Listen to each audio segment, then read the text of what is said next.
Chillos, welcome back, people. It's the Critic Corp. I am Toke, and I'm here to give you guys a little review on the one series I've been taking a liking to called The Curse. It's on episode 3 now. I guess this is like when it stopped for most people. Um they got to see it like earlier than most at the film fest and whatnot. Um, so now I'm going to assume that this shit's going to really blast off, kick off now as far as like the pacing and what the you know main objective of this show, the plot. Um, which it kind of did this episode, especially towards like the end. Um, but yeah, I I'm enjoying this shit. I'm enjoying this shit. It's like I said, it has that little awkwardness, comedy to it, but still a little bit of like realistic vibes, giving that is you know portraying a camera, um, recording people, a couple's life with the presentation of we're the intruders, we're intruding on their life and whatnot. But this episode starts off with goddamn Asher. Um, it actually starts off with a couple of things I peeped, but um, Asher, he's bidding on this goddamn um, you know, uh fucking shit of a home called Cuesta Lane, some property that's like don't even have water rights, like it needs a lot of work. And he's bidding on it, and ends up fucking way past what he initially planned to spend, which was only 40 grand. So he ends up spending what, 62, a little bit over 62, 62 and a half grand on this place called Cuesta Lane. And he his purpose is to get this land in the hopes of the value of it going up, waiting it out, and flipping it, doing some work on it and flipping it type of deal. But you know, it was other plans. when uh when he pulls up, goddamn, uh to see the property he done bought, do some looking around and whatnot, see what really needs to be renovated on it. And uh ends up finding the little girl, Nyla, that he gave the 100 to and took it back from family or squatters there. Her sister, and their dad.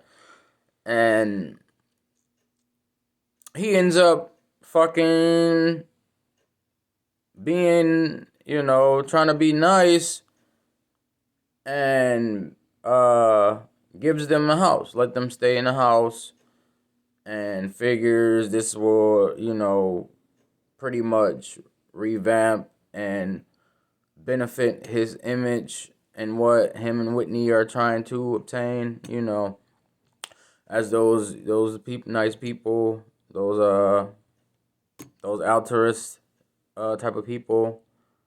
Altruist, I'm sorry, my dumbass. Um and yeah, he ends up letting Whitney know, like, yeah, I spent a little bit, um a little bit extra, and now there's some people living in there that actually need this home. And, that kind of puts him in a good grace with Whitney. Kind of, like credibility wise, and makes him seem to be the good guy and not a shitty guy like she like she was thinking he was. And is just a whole bunch of like regret and just like determination also in Whitney's head, because they ended up Dougie ends up pulling up, showing them a little conference video of the focus group, disclaiming what they thoughts are on their show that they're trying to launch, and they were dogging the shit out of them, like really, really bad, like just tearing into them, into Whitney and Asher and what they're really about, and that didn't sit right with Whitney. It got to her head, so now she's like being very try-hardish and trying to be what they were saying, what they were saying about them, and revamp her image, their image, and it's a scene where you see that really hard with when they pull back, Whitney and Asher pull back up to the house, and they're like you know giving the father some set of keys, and inspecting the house for like water damage, mold, all that shit, so they can start doing some renovating. And like I said, you can tell Whitney, she wants to play that perfect altruist so bad that but it's like it's constantly showing that she's not that she's telling on herself, like allowing the prejudice to seep through, the prejudice mindset of her to seep through in small ways. And this is bad. It's so bad. Like, she first, when she walks in, she's like, it smells good in here. What are you guys cooking? This nigga cooking boiling some hot dogs on the water. And then she proceeds to, say like, oh, are you gonna put that in some rice with veggies? I love doing that too. Just like assuming, given that their foreignness, because of his foreignness and whatnot, that might be the case, but it's not. And he, replies like, no, I'm putting it on some fucking hot dog buns and calling it a day. Like, fuck you, dumb bitch. Like, it was wild. It was wild. And then she proceeds to try and be buddy buddy with the girls, with Nyla and her sister, and it's just not going well. It's just not going well, man. She's, like I said in the last review, you can show her effort is there, but she just lacks the knowledge and is very cringeworthy. Very cringeworthy. Goddamn, they end up learning about the fucking curse a little bit more, and and finds out that it's a little TikTok trend, but Nyla says like some very distinct words that has Asher thinking otherwise, you know, because the TikTok trend is, you pretty much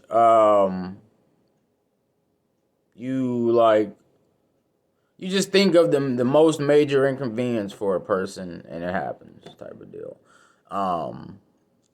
And her thought was taking chicken from his dinner.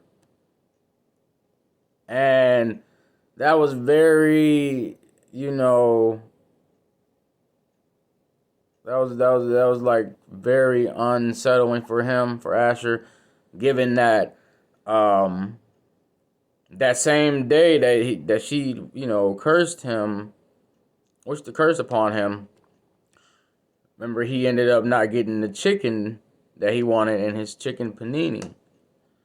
And it was just weird. It was very weird. And so that sends him in like a spiral and just like thought of, like what are the coincidence? Like, hell nah, that's too that sounds too good to be like a coincidence. Like, this bitch really might have cursed us on some shit. And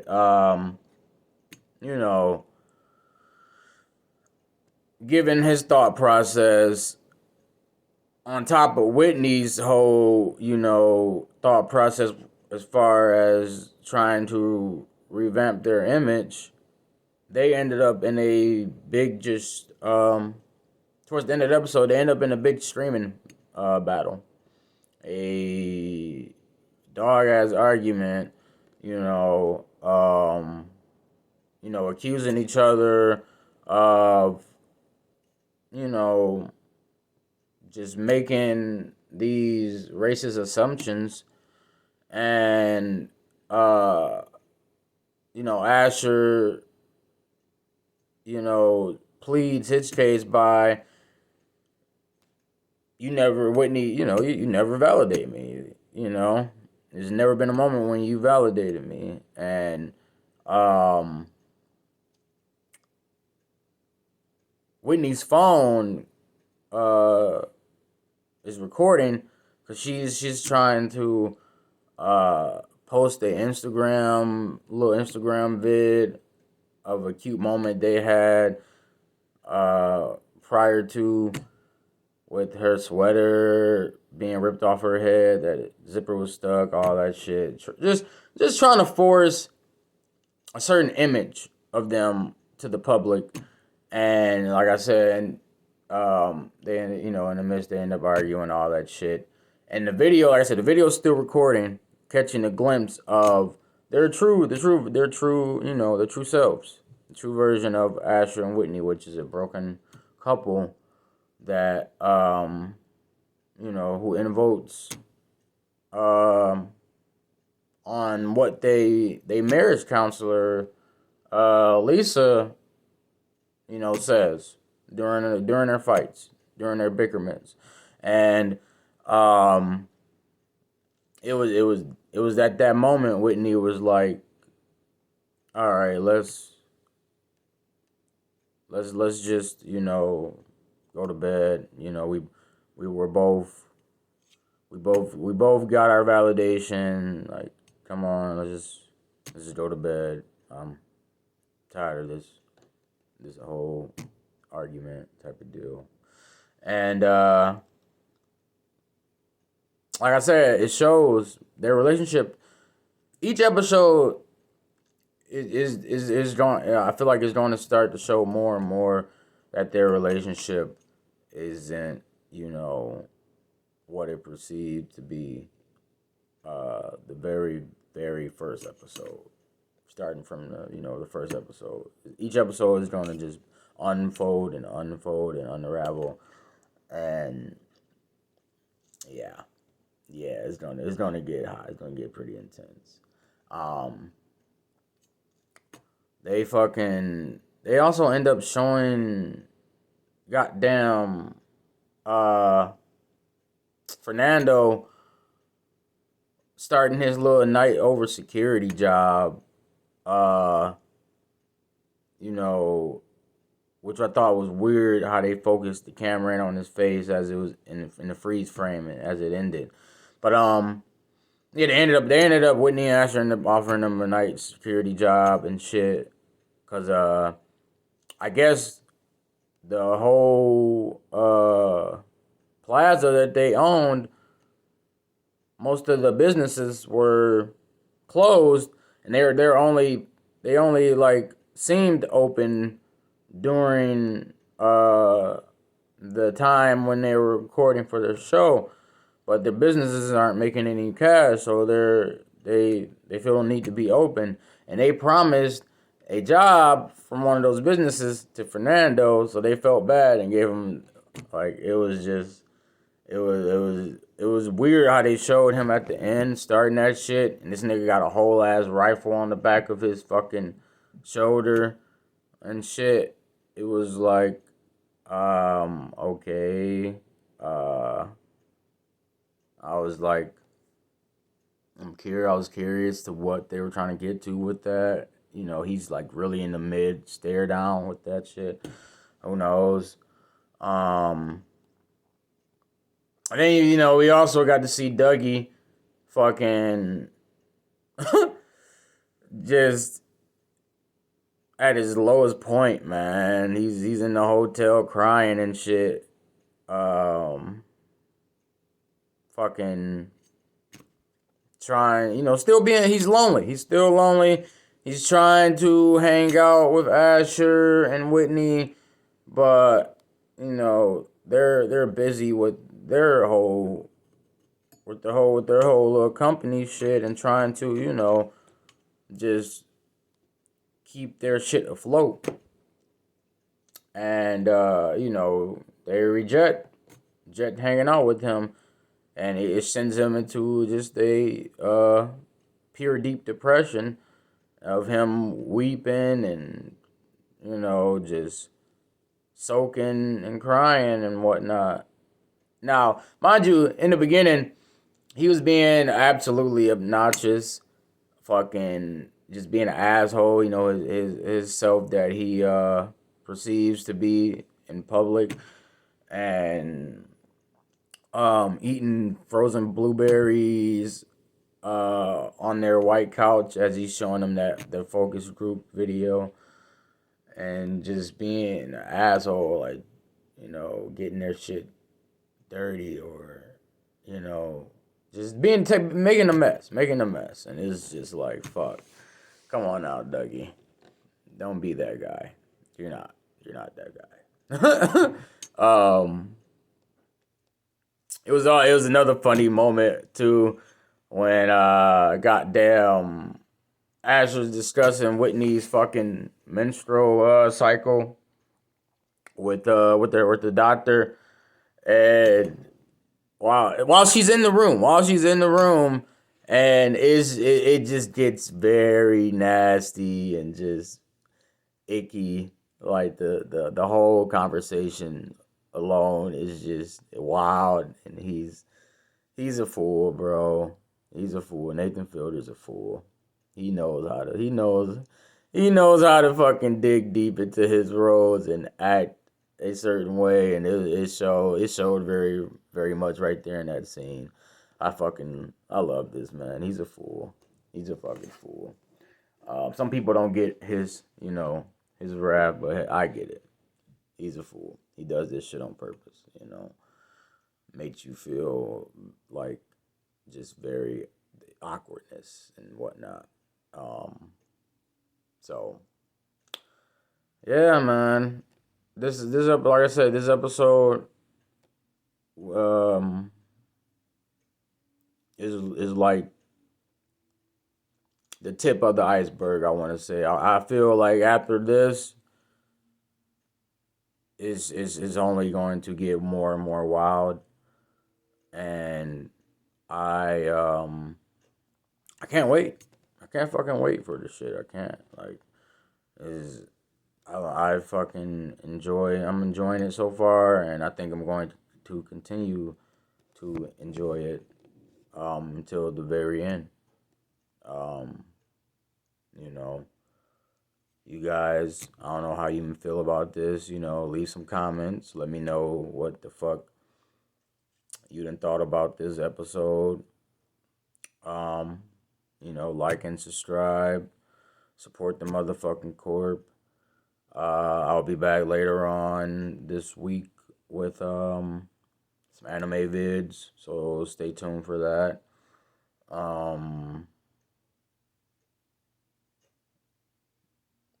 What else did I fucking peep? There was one more thing I swear I peeped. Oh yeah, yeah. So it was. I'm sorry, guys. It was a scene. In the beginning, this was like right after the auction bid, and they introduced the cover of the fucking show, The Curse, and whatnot, the cover title. They showed Nyla. There's a scene with Nyla in this classroom, and you see this little kid, this little kid. He's fucking like very attentive and just involved with the classroom and what's going on, and he raises his hand to go to the bathroom, all that shit. Now it's focusing in on him, but then it like refocuses on Nyla once he gets up. And it was kind of like it was meant that way, like it was staged to have you thinking like, oh, who is this kid? Who is this kid? Like, what the fuck? Like, why are we getting introduced to another character? I think we know him. I don't know. Should we know something about him? Like, what the fuck's going on? But it's actually slowly advancing on to Nyla, who is like, I think they did it that way on purpose to show that Nyla was the background character for these first few episodes. Now she's about to be like, she's not about to be a background anymore. She's about to be brought to the fucking, to the front of the main show, and um, you know, she's not about to be just a faded background character anymore. She's about to play a main key to this show, and they show her coming out of this little area called the Common Corner, and the teacher asks her, are you ready to join us now? Are you good? Like shit like that. Are you feeling well? And she's like, yeah, yeah. And comes join the class, and these other two little white girls, or a little white little kids, that's girls, whisper and say some shit, and she peeps, and then just continues about her business and whatnot. But I think they did that to as to suppose of it's really expressing how she's about to be the main center attention of this show, along with Asher and Whitney. So yeah. Um, there you have it, guys. Fucking like I said, I'll be back this week with some more anime videos. So stay tuned for that. And as I always say, toodles.